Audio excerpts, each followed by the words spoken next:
Feeling the 40s, another chilly morning after one of the coldest days in a decade. Out of their element. You know, you're used to just wearing some pants and like a little crop. Students at our FIU DC Bureau get their first taste of a real winter and pledge to pardon. If I run and if I win, we will treat those people from January 6th fairly. Former President Trump is making campaign-style promises. These stories and more coming up on Newsbreak. Hello, South Florida. I'm Zitlali Solate. And I'm Julian Davis. Today is Monday, January 31st, 2022. From the South Florida Media Network's Biscayne-based studios in North Miami, this is SFMN Newsbreak. Dust off your winter coats as South Florida woke up in the mid-40s this morning. It made for a cold morning to work or to wear the shuttle at FIU's MMC campus in West Miami-Dade. There are also FIU students quite a ways from South Florida. They're part of the FIU and DC Bureau. The network's Sophia Lama is one of them. A group of Miami natives now living in Washington, D.C. are learning how to deal with a different type of extreme weather than they're used to. The Northeast got battered with a snowstorm over the weekend that in some areas brought hurricane-force winds, power outages, and as much as 2 feet of snow. While Washington, D.C. didn't get more than a couple inches of snow, temperatures were down to 19 degrees, with winds as high as 21 miles per hour. Florida International University students in D.C. for the semester are learning what it's like to live through winter. Maybe, you know, you're used to just wearing some pants and like a little crop, but here you have to layer and layer. And how many layers it'll take to keep warm and checking the weather before heading out for the day are some of the things the students have had to incorporate into their daily lives. I had never lived anywhere cold or even seen snow before moving to DC. Then when I moved to DC, it was a huge adjustment for me.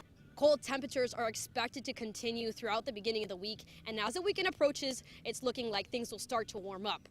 For the South Florida Media Network in Washington, D.C., I'm Sophia Lama. Former President Trump sharing he would pardon January 6th riot, and right-wing officials spoke out. Former President Donald Trump teasing a 2024 presidential candidacy on Saturday. In the campaign-style rally, he stated that if he were re-elected, he would consider pardoning those who were charged in connection with the deadly January 6 U.S. Capitol riots. If I run and if I win, we will treat those people from January 6th fairly. We will treat them fairly.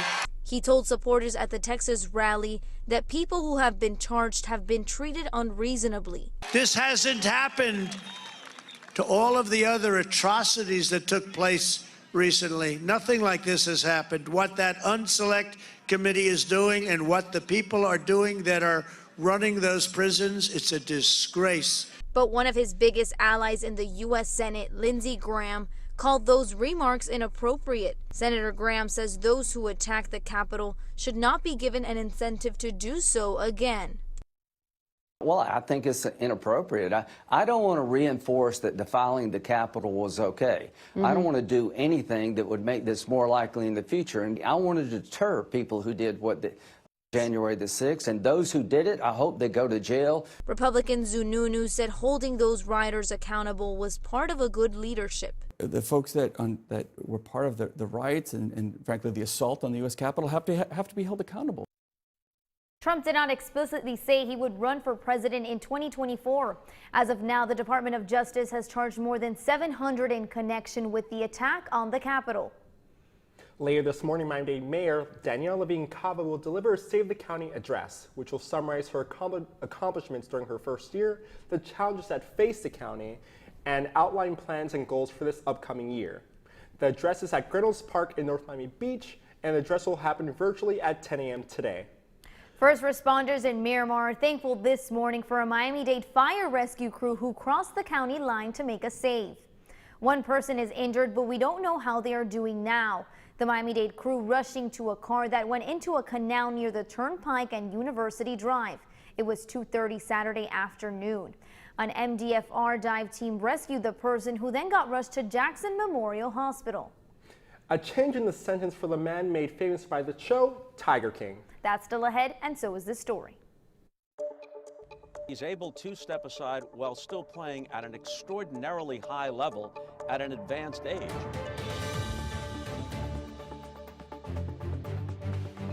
To call it a career. Newsbreak will be back in 2 minutes. If a natural disaster shows up at your doorstep, you can't just turn it away. That's why it's important to prepare for emergencies before they show up. Go to ready.gov/plan to find the tools and tips you need. And make a plan today. Jordan knows he shouldn't eat this entire bowl of nachos, but tonight he's earned that right. Because a few hours ago, in the middle of happy hour, he recognized a sign. Not from the gods or a bolt of lightning, but from a double heart, a kissy face, and a fourth ha in ha ha ha. That's when Jordan knew he was buzzed. So when it was time to go, he got a ride home instead of driving. Be a legend like Jordan. Recognize your buzzed warning signs and get a ride home. Buzz driving is drunk driving.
I would say I'm proud and satisfied of everything we accomplished this year. So I know when I give it my all, that's something to be proud of. Is Tom Brady ready to retire? He addressed the subject on the most recent episode of his podcast. Seven-time Super Bowl champion Tom Brady may be retiring at the age of 44. The Tampa Bay Buccaneers quarterback's plans were reported by ESPN's Adam Schefter and Jeff Darlington over the weekend. Brady has always maintained wanting to play until 45 years old. He turns 45 in August. He's able to step aside while still playing at an extraordinarily high level at an advanced age. And the word satisfaction also came into play. Brady's agent Don Yee released a statement to ESPN saying, in part, I understand the advanced speculation about Tom's future. Without getting into the accuracy or inaccuracy of what's being reported, Tom will be the only person to express his plans with complete accuracy. A reduced sentence for this morning for the man behind the popular Netflix series Tiger King. On Friday, a judge in Oklahoma City reduced the sentence for Joseph Maldonado Passage, better known as Joe Exotic, but it was only reduced by 1 year. Exotic still has to serve the remainder of a 20-year sentence for crimes including a murder-for-hire plot against Carol Baskin, who owns a tiger sanctuary in Florida. That's all the time we have for Newsbreak. I'm Julian Davis. And I'm Zitlali Solache. Get more news anytime at sfmn.fiu.edu.